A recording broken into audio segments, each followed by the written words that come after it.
పూర్వకాలంలో పర్వత ప్రాంతాలలో వల్లి అనే పవిత్ర హృదయంతో కూడిన గిరిజన కన్య నివసించేది.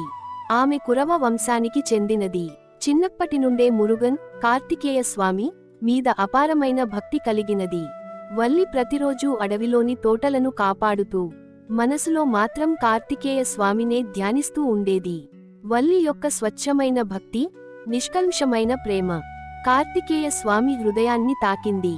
ఆయన ఒక వేటగాడు రూపం ధరించి వల్లి వద్దకు వచ్చాడు.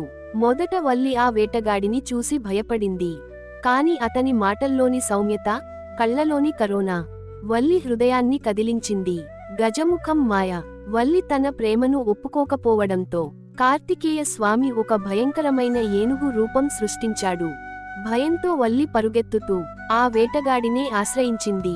అప్పుడు మురుగన్ నవ్వుతూ తన నిజ స్వరూపాన్ని దర్శింపజేశాడు. దైవ దర్శనం.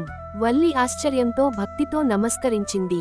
మురుగన్ చెప్పాడు, వల్లి, నీవు చేసిన భక్తి, ప్రేమ జన్మజన్మలకు నా హృదయంలో నిలిచిపోతుంది. కళ్యాణం. దేవతల సాక్షిగా శివ, పార్వతుల ఆశీర్వాదంతో వల్లి కార్తికేయ స్వామి కళ్యాణం ఘనంగా జరిగింది. ఈ కళ్యాణం భక్తి ప్రేమకు దైవ స్వీకారానికి ప్రతీక.